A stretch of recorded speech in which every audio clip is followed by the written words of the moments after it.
Hey, before the video starts, I just wanted to say that this is a long video and it has chapters for all the individual questions. If you want to skip to whatever question, listen through all the way, or go straight to the end for the raffle winner, go for it. Sorry for this being a long video. We took forever answering the questions. So it's going to be more of a podcast type of thing. So yeah, enjoy. Hello, everybody. Welcome to the Q&A video for Big Boy Games for the 1,000 subscriber special. So what we're going to be doing today, I'm going to be answering all the questions that all of you have asked over on Discord and on the community posts.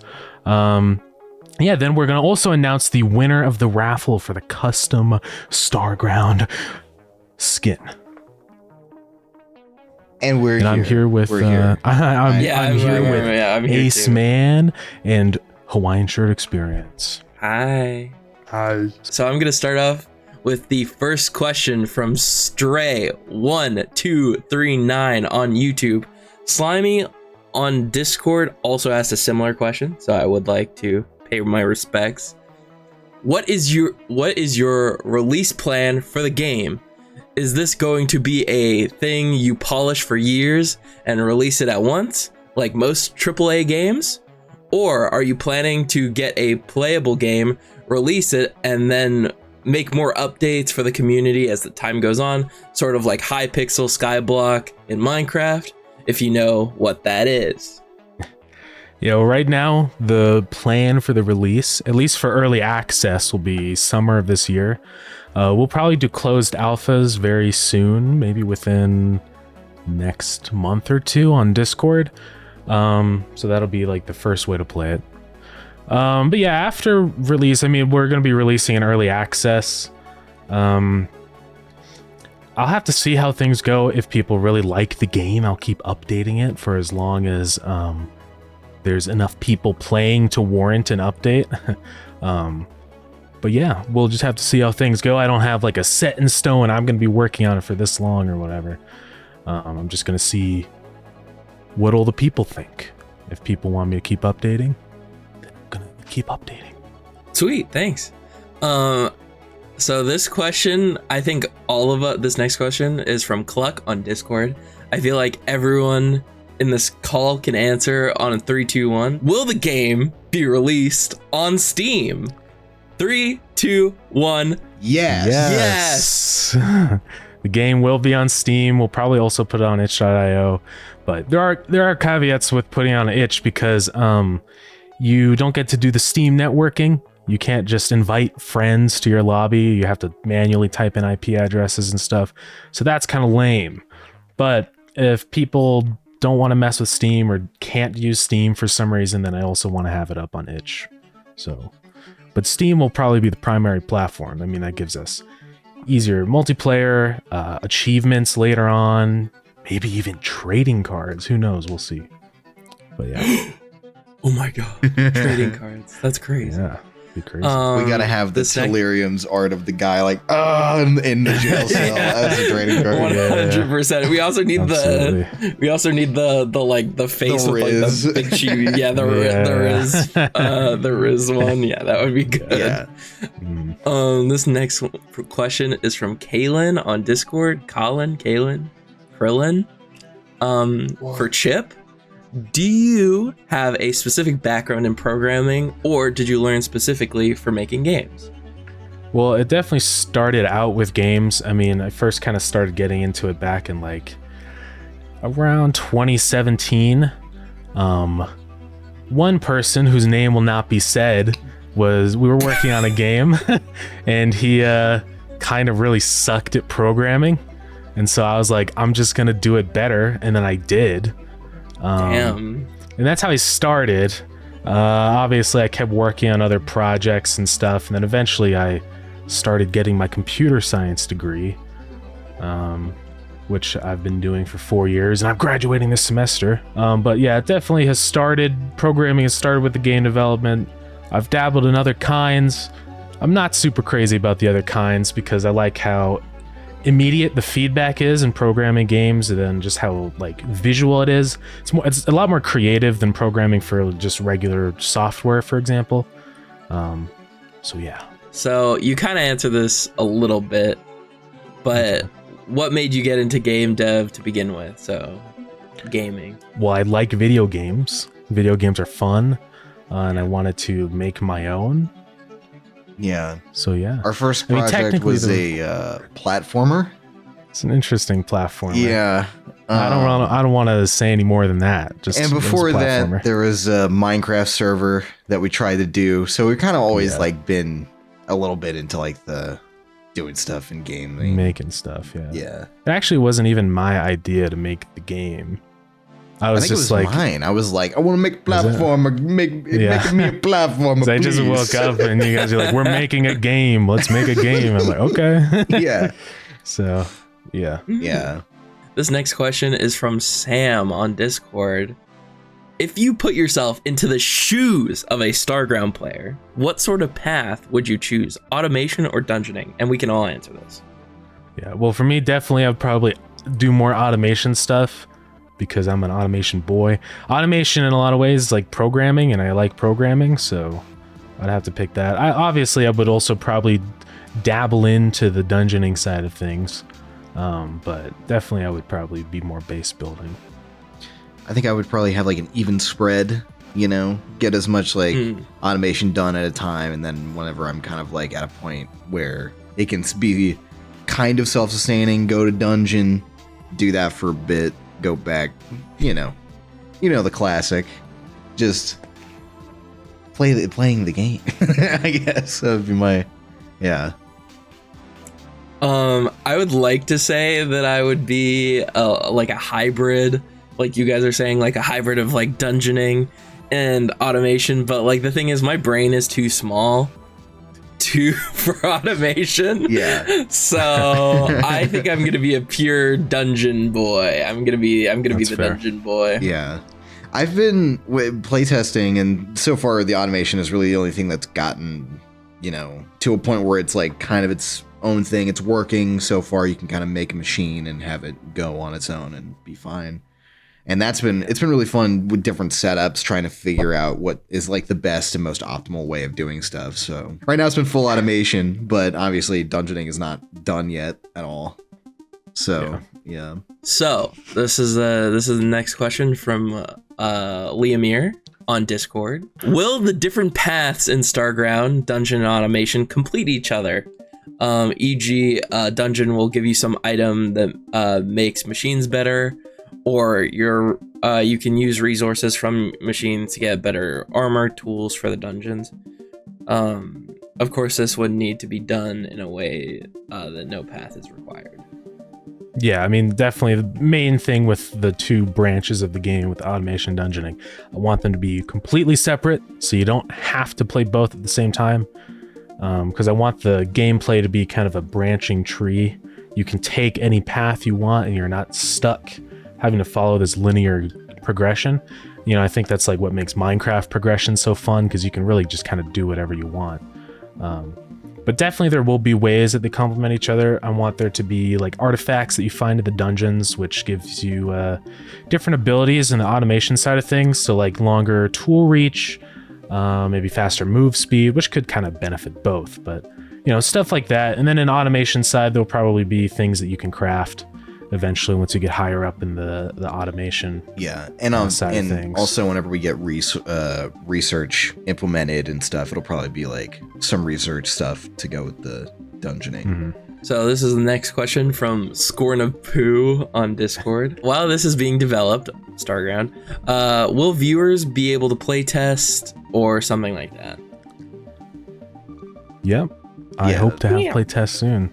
Like I said in that other question, we'll probably start with just Discord play tests very soon.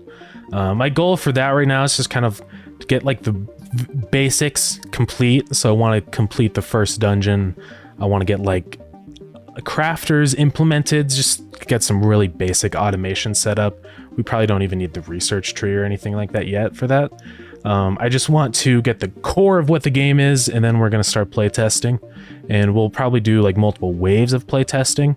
So we'll do a first like small one and kind of get feedback on that, and then refine that into the next one, and just keep building up more people until we eventually get to early access release. How did you come up with the idea for Starground? What is the main inspiration from Jacob Rotter on Discord? There's a few things.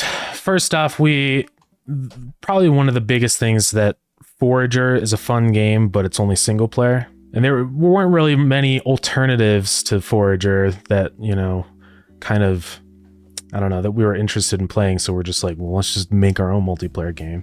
I mean, it's not like it just came out of nowhere. I've been kind of wanting to make a multiplayer game for a long time. I also had another idea that I kind of drafted up for a game pretty similar, but it was just kind of the automation side of things. And my whole concept with that game was just everything being very modular, which we are kind of implementing into this game with like the modular weapon system. Also the way that you'll be able to like optimize and upgrade machines will kind of be modular. Of course, I haven't gotten to that point yet, but yeah. Yeah. It was just, I think that we were just going on one of our usual rants in a call where we were like, God, Forager's so epic, but it's not multiplayer. Why did the developer not do multiplayer? And then Forager's epic. Yeah. I wish it was Minecraft. Yeah. Yeah, and then Kinda that started off. It started off very different. It started off very like, if anyone ever has played the game Apico, kind of like that a little bit. That is also like, it's like Forager, Apicos, Factorio, that type of thing, where it was like, I wanted it to be very nature-based automation with like, bees, which we ended up doing bee drones, which is cool. But yeah, there was a lot of flaws with that. It didn't really go anywhere. And then Chip was like, let's just do a Cult of the Lamb automation game. Roguelite. Yeah, because I kind of like, it started off being very similar to Forager in terms of gameplay, but I like Forager gameplay is cool and all, but I kind of wanted to focus the idea more, which is kind of why now it's broken up specifically into automation, like true automation, like Factorio or Satisfactory or any of those automation games, and then dungeoning, roguelite. Because that's also just kind of how, thinking about it, that's how like usually we play like Minecraft. There's always like people that are off making redstone builds and automating everything, and then people that want to go explore dungeons, kill enemies. And so we're just like, let's just take those two play styles and make it one game so that we can play the same game. All right. So the next question is from Panduras. How do the bees mine the ores? Also, will you continue this theme of animal-based machinery throughout the game? Well, the bees, you could say, the bees just kind of... The bees vibrate super fast and disintegrate the ores. That's how they mine them. I've decided. that doesn't make any sense, because that would get rid of the ores too. Listen, it would get rid of the ores. The reason why it works is because in real life, bees vibrate to kill enemies. If there's a wasp that invades the hive, they all surround the wasp and vibrate and kill the wasp from heat. And so these bees do a similar thing. They go on the resource, they vibrate it, and then all the little bits they grab and bring them back. Chip, what about this? Why wouldn't the stinger just be a drill? Yeah. No. They vibrate. No. I've decided. That's how they work. All right. Too complicated.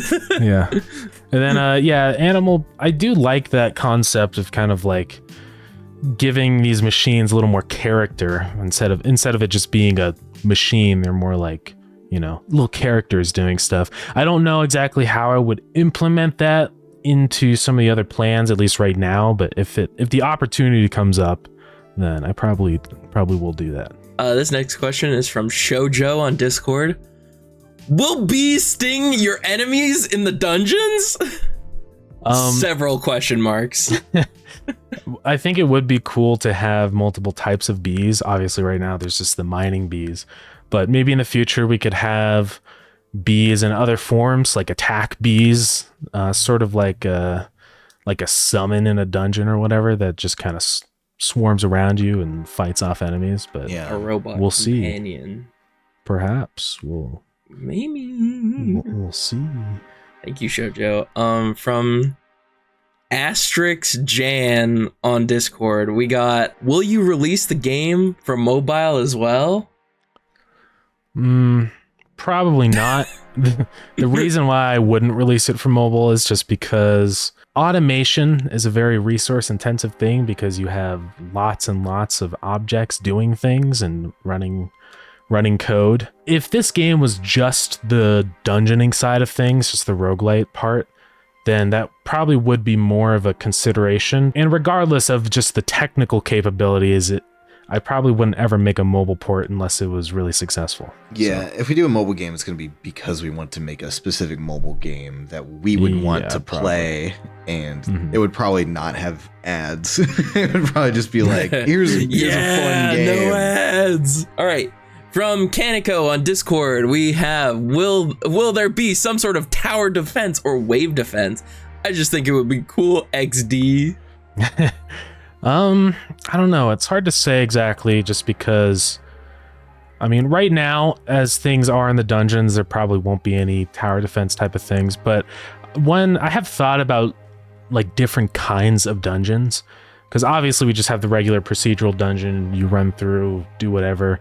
I also have ideas for maybe like an extraction dungeon where you already know where the exit is, and it's kind of like you have sort of a time limit to go through the dungeon and do what you need to do and get out before your time's up. We could definitely do some kind of tower defense dungeon. It would be interesting.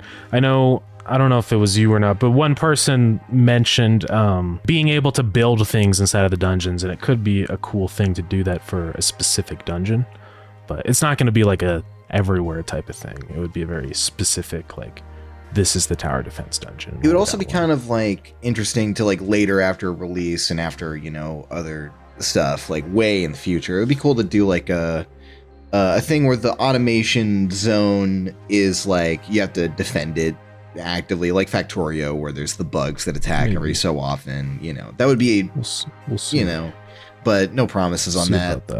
And that would be like really, really far in the future anyway. Next question is from Funky Dino on Discord. What games did you make before Starground? Well, there's all sorts. Obviously, there's that first platformer I mentioned, but we're not going to talk about that. We don't talk about that. First platformer. Yeah, I worked on another game sort of after that, also in Game Maker, which I abandoned since it was in Game Maker. It was essentially a gladiator combat type of thing. So you would go into the arena, kill enemies, and get money, and then you could go buy new armor and weapons, and that's just sort of the main gameplay loop with that. And I got it kind of semi-working. I just started to really hit limitations of my own abilities with making a game like that, and just the Game Maker engine. Obviously, if I went back and made a game like that now, it would be way better and easier. And then Pogo Rocket was next. Started working on Pogo Rocket. I also did another game I was working on, which was local multiplayer. And that was fun. Halfway through, well, again, that was in Game Maker. That was the final game in Game Maker. Halfway through, I think I stopped that project really for two reasons. The first was because it was local multiplayer, and I was kind of like, well, I should just put in the effort to learn like regular full multiplayer and get that working. The final game in Game Maker was Buzz Off, right? Buzz Off was in Game Maker. Technically, yeah. Well, they were kind of almost at the same time, so it's hard to say. Oh, okay. But yeah, we have Buzz Off, which we made for the GMTK Game Jam last year. I guess we could say that was the final one, Game Maker. That was good. It was just a finished game. Definitely would rather do something like that in Godot, though. Then after that, I was working on a cowboy game in Godot. Yeah. And then that one, I got pretty close to working. Really, that was just me trying to learn Godot and figure out how to do things. And I could maybe revisit that in the future and release that on itch or something, but we'll see. We'll see about that. I kind of want to focus on Starground. And yeah, then working on Starground. There's been plenty of other little projects that I didn't really even name that I kind of worked on in between. Yeah. But of the games that are out that you minor. can play, there is Pogo Rocket on Steam. There's Buzz Off on itch, and then another game that we did Chip did for the Big Mode Game Jam that was called Big Moat. Big Moat. That's also you on the can itch play page. those on the the Big Boy Games itch page. Yeah. There is also a little abandoned project that I would like to bring attention to. Rest in peace. Draw a cross sign on your body. Bounding Main. Oh fuck! We forgot about that. That's true. Yeah. Bounding Main. Yeah, Bounding Main, we were working on Unity. That was right after Buzz Off because I was tired of Game Maker. Yeah. And that failed for multiple reasons. I think the first off was that the approach we took to the horror aspect of Bounding Main was not great. We wanted it to be kind of a ambient, atmospheric, psychological horror type of thing, but then we spent too much time trying to make like a visible enemy, and obviously that just kind of contradicts itself because and the I think gameplay loop would have just been like going here, getting the item, going around, and then like roadblocks, and it didn't really work. If we did a horror game in the future, we'd probably want to do more of a FNAF / like Iron Lung style, where it's stationary and you have to like worry about the things surrounding you that you can't see or you can only slightly see in certain scenarios. Yeah, and definitely just a much smaller scope. Yeah. It was also just a struggle with Unity because Unity has a very steep learning curve compared to something like Godot. And it always just felt like I was kind of always fighting against Unity. I think I could definitely revisit another horror game in the future in Godot and have way more fun with it and do it better. So maybe someday. Are there going to be item filters for movers and such so that only one moves one type of item from chest and storage unit? This is from Monkey Cat on Discord. It's already done. It's in the game. It's in the most recent devlog. Sweet. Yeah, you can just put an item in the filter and then it only filters that item through. Yeah. Who inspired you to make games? This is from ! Jordy, and then upside down ? It's not really any one person in particular, I would say. There's not a lot of like public figures for game development. I think really more it was just inspiration just from the games that I play. Obviously Minecraft, I've played that. So I guess life, you could and say like developers like Mojang or like the people that made Factorio would probably be going for you, right? Well, yeah, not any one specific person. I mean, definitely I could name off studios. Yeah, that's But really it's just more of the game itself that's always been my inspiration. Because I've never really looked too deep into developers, and odds are like most of the time if I like a game, it's specifically because I like the game and not necessarily the developer. And of course studios always change people, so like I wouldn't say Mojang is my favorite studio, definitely not, but Minecraft is one of my favorite games. So okay, so I guess give me your top 3 favorite games of all time. I'd say Minecraft, Factorio, and third game, huh? It's always hard to pick the third game because Minecraft and Factorio are definitely the top 2 for me. You did third game kind of 100% changes. Cult of the Lamb. I did. But I mean, it's definitely up there. I just I don't know if it's third place necessarily or not. Yeah. TBD. Top 3 games. We'll figure the To third be determined. out. What are your top 3 games, Ace Man? So it's third game? Portal 2, Minecraft, and the third. It is hard to pick the third game. Shit. You guys are beating me. You Yeah. guys have You guys are beating me. I only have one favorite game, and that's Zelda. That's Yeah, but fair. which Zelda? Yes. Anyway, next question.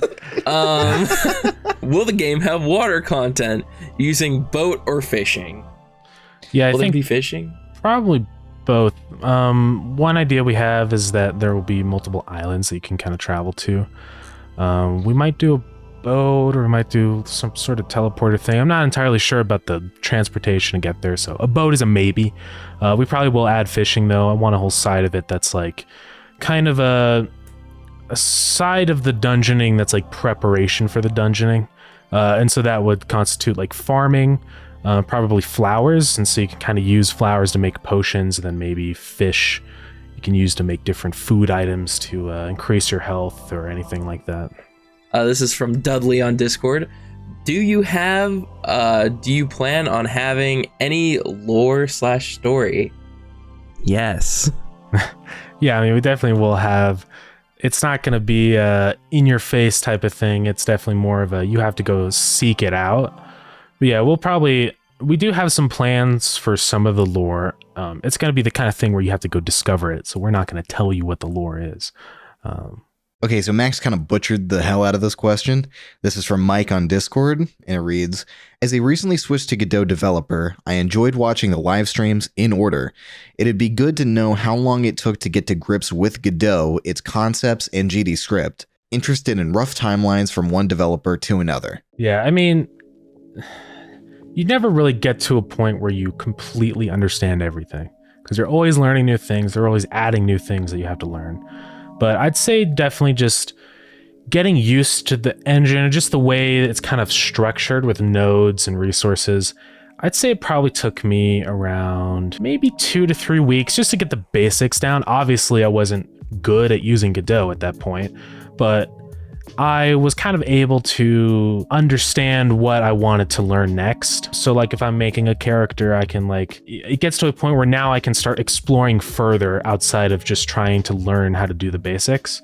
And yeah, I'd say that probably took around like three-ish weeks for that. Obviously, I'm still not a professional at the Godot engine because there's so much to learn about Godot. There's always new things I'm constantly learning, just working on this game. Starground has been a really great opportunity to learn more about Godot and get more familiar with it, since working on a project like that, you touch so many different aspects of the engine. I'd say definitely if you are still kind of trying to learn the basics of things, don't watch tutorials.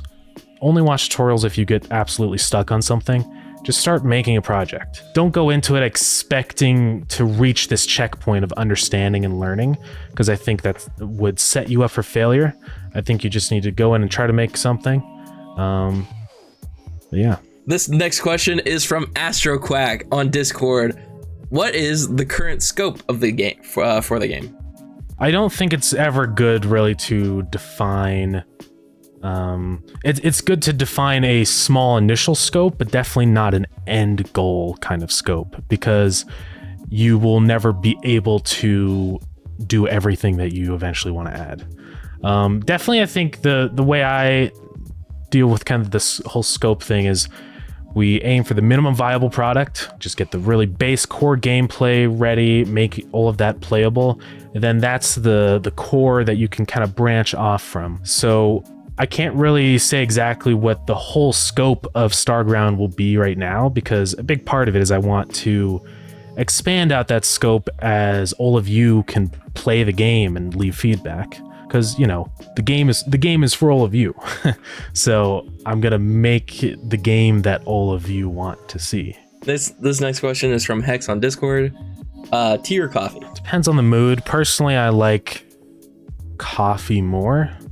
But of course tea has more versatility. If I don't know. Yeah, it's hard to. I mean, I would have to personally pick coffee, but it doesn't mean I don't like tea. I do like some. I do like some tea. Like if I'm gonna go with a warm drink, it's probably gonna be coffee because it's so easy. With a Keurig, you just boop and then it's going. With a tea, it's kind of a setup. You have to get water boiling, and all that. But yeah. The thing is, as much as I like to deny it, I love me a drink of coffee. But the thing is, I'm very specific about how I like my coffee, which majority of the time makes me choose tea first. Yeah. I do not like hot coffee, except one hot coffee from Starbucks. That is it. Any other coffee? Nah. I do like me some iced tea. Iced tea is good.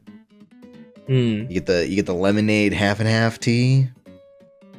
I like anything with lemon, and I'm like, yes. Next question is from Beta Tester 704 on Discord. How long have you been on your game dev journey? Well, yeah, around 2017. So, and of course, there's been hiatuses between that. It's not like I've been working straight from 2017 just on game development stuff, of course. But yeah, around 7 years then. Next question is from Ollie on Discord, our good friend. How are you doing? To each of the big boys. Doing good.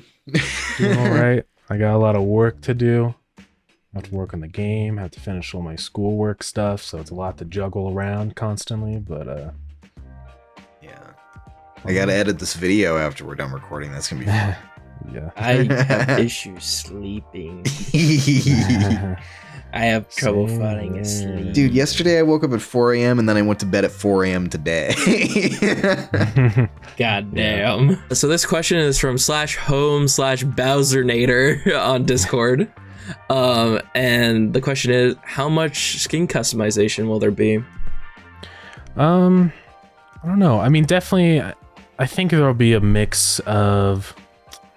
I think for me, the goal, and I don't know if we're going to get that because we haven't really talked about the skin customization too much, but I like the skin customization in Forager, where you can change the head, the body, and then the backpack, and then have like a hat or something. Like something like that. That would be fun, but you know, we haven't really gone over that too much. Yeah, because it's definitely more of a side thing right now, because Yeah. obviously it's not important to gameplay or getting the MVP done. But yeah, likely we'll have like just different slots for each, like, you know, segment of the body.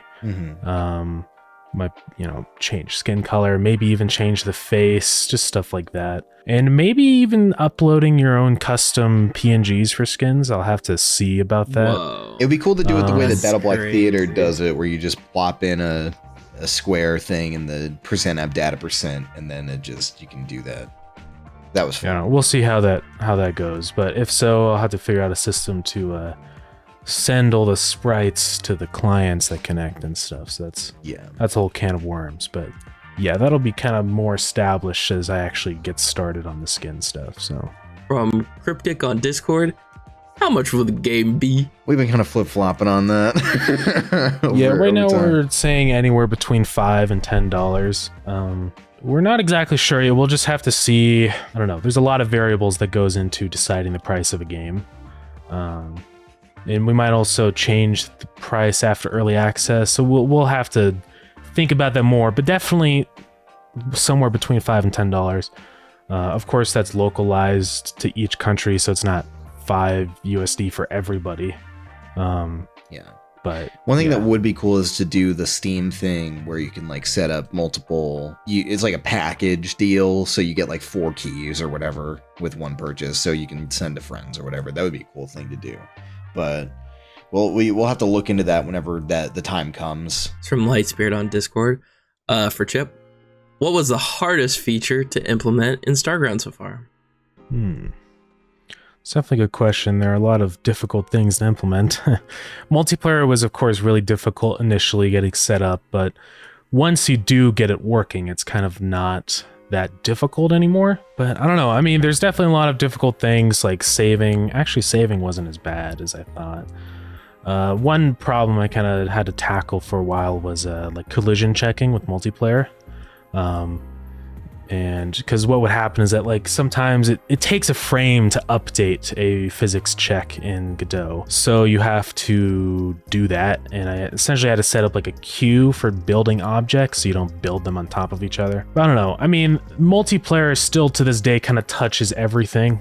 And even though it's kind of like a problem that has been sort of dealt with, it still is the main contributor to like development time. So I would have to say just multiplayer. You have to take a lot of extra steps because you have to make sure everything works. Like Chatbox was like, oh yeah, I got the Chatbox set up, and then it was like, oh wait a minute, that doesn't work on the other side. Wait, I gotta go back and fix this. Yeah. Yeah. I mean, most of the problems I've had in the project, the most difficult parts, were always as a result of multiplayer. Yeah. Not really the problems in and of themselves. So I'd have to say Multiplayer. Next question is from Caesar Wrights on Discord. Is game? Game. Yeah. All right. Thank you, Caesar Wrights. This next question is from Arrow on Discord. In what different ways do you want to combine automation and dungeons? How well connected will they be? Well, I think it's similar answer to that other question. I do want them to be separate. Of course, there'll be ways that they'll be interconnected. Again, with like the artifacts, being able to craft stuff in the automation side of things. So it's a mix of both. It'll be individual, but also have some interconnection between the two sort of pillars. They will kind of both lead to the same end game condition. End of the game will be the same kind of regardless of which path you go down. At least right now, that's the plan. We'll see. Maybe we'll change that at some point, but yeah. This next question is from Sneak E on Discord. Is there going to be a sex game mode? Well, not a game mode. We'll see when the time comes. We'll reveal. We'll revisit that topic. We'll revisit that topic in the future. We'll come back later. From IDK on Discord, or I don't know. I don't know. Have you played any sports before? Yeah, I've played a few sports actually. I played basketball. Well, I still play a lot of basketball. He's balling. Damn, he's balling. I never did like a basketball team, but you know, I guess. I mean, what is the definition of playing sports? If it's like having been on a sports team, then I won't include basketball.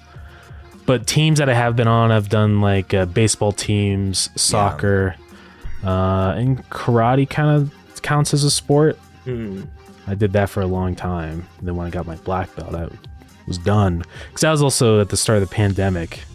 So I was just kind of like, I don't. Wait, you were a black belt as recently as 2020?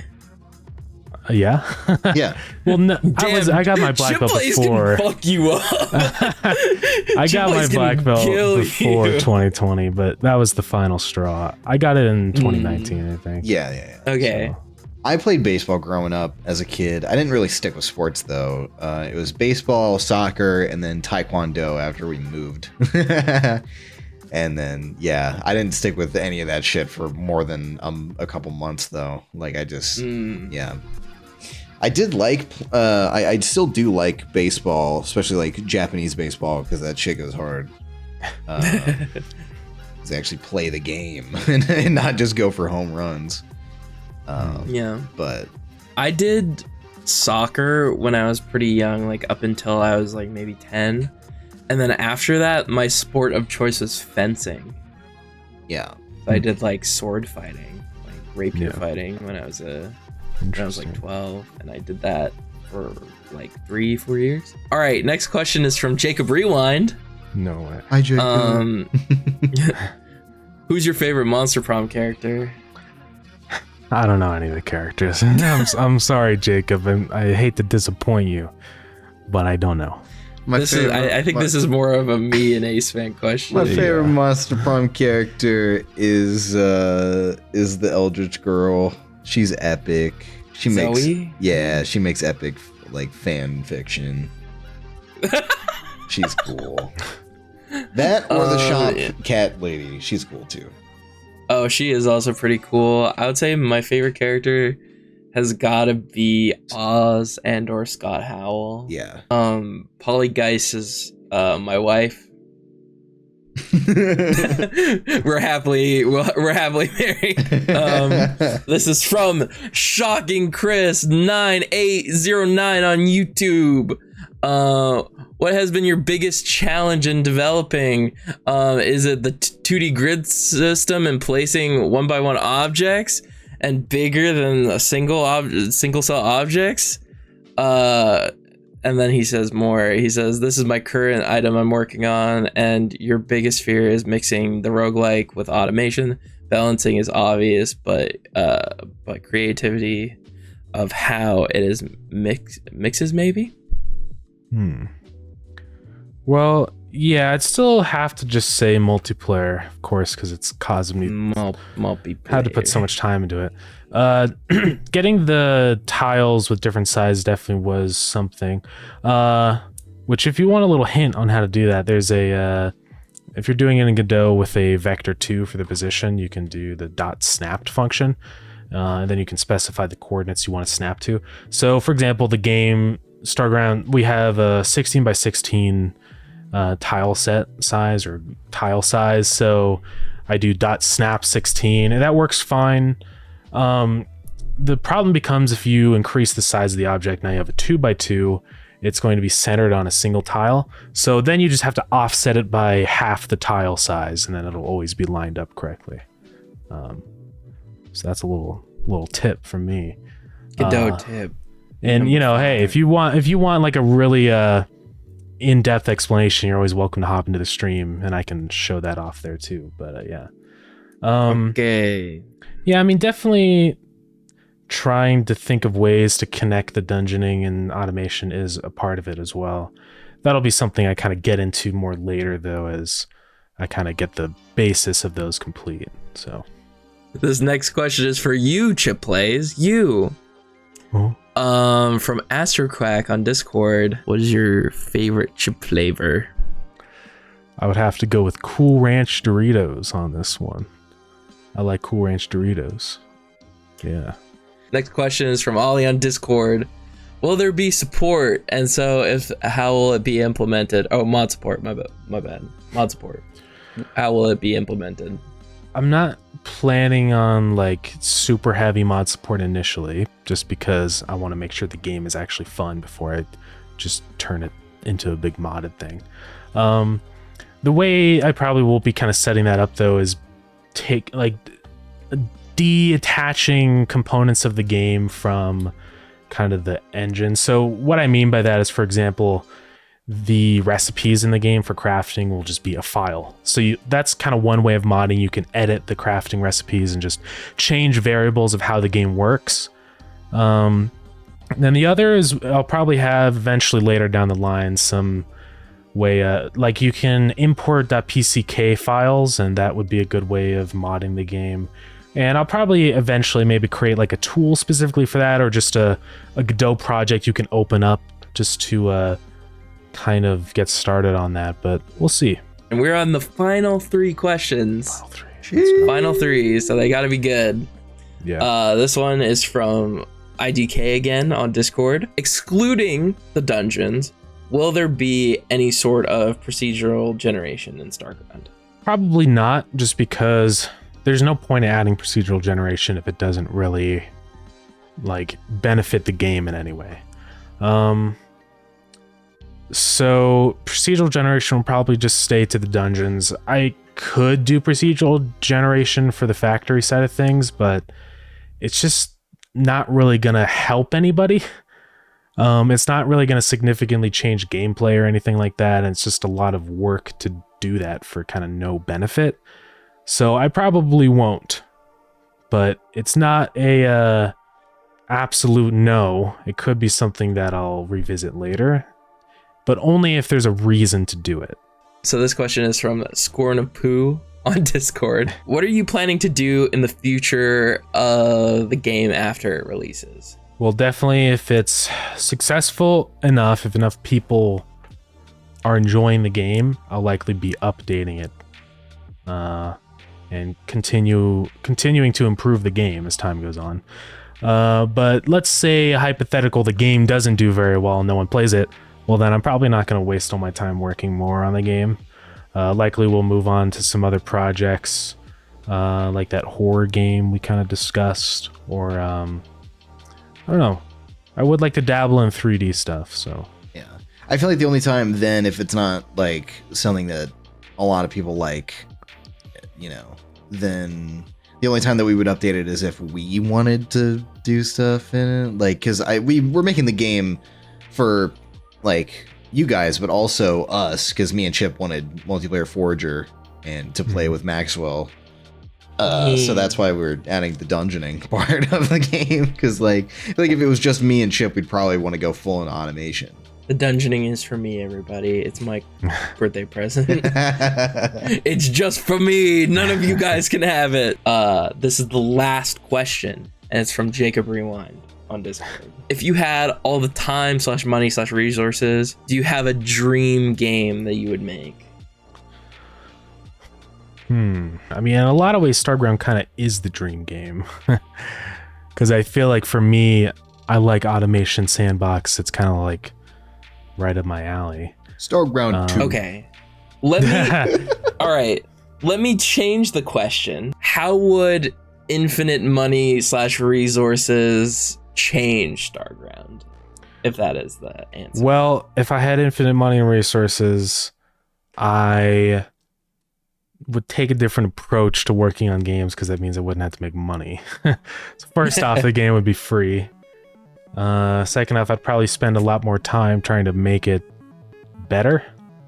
Yeah, probably hire people to help with coding and stuff. Yeah, hire people. Anyway, but that is all the questions. Thank you everyone for submitting questions.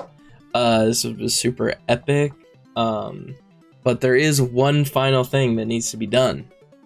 Oh yeah, the raffle. We gotta pick the raffle winner. It's time for the raffle. It's time. Yeah, we have a list of everybody that asked the question in here, and only one of you will win your custom Starground skin. Yeah.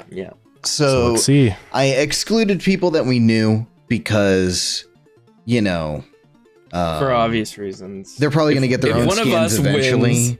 If one of us wins, what the fuck is the point? What is the point? Oh, yeah. So I have everyone that submitted questions from the Discord and the YouTube community post. Are we ready, boys? Yeah. Alrighty. So. Let's see who wins. Look at me. You win. So what you get now is you get to kind of describe your own Starground skin. I think you are in the Discord, so feel free to message me on Discord and we can kind of talk about the skin that you want in the game. I won't be able to add it now, but it'll be kind of later on once we get the skin stuff set up. Then I'll add what you want. Yeah. Obviously, can't be no not safe for work stuff. It has to be you know. But yeah, let me know and we'll start working on that. Well, thank you everybody for watching. Thank you to everybody that submitted questions. Thank you Maxwell for asking the questions, for retelling the questions. Yeah, that's gonna be it for this one. Be sure to join the Discord. We'll likely be doing more things like this in the future, and Discord is kind of the primary place where we're doing this stuff. One thing we do want to do at some point is a kind of a project showcase video, and more. We'll announce that on Discord and stuff whenever that's ready. But if that's something you might be interested in, then definitely hop into the server. If you are a game dev and have like at least a little demo of a project that you're working on, you know, if you have something, then feel free to shoot it in the project showcase if you're comfortable with that. And, you know, we have a lot of people that, fellow game devs that can help with things or just like give feedback. So hello, fellow game devs. Hello, fellow game devs. Yeah. So yeah. Oh my God, guys. I'm getting a psychic message in my brain. It's a question. It's a question for all the viewers at home. Will you like and subscribe? Like and subscribe. Hit the bell. Comment what your favorite color is.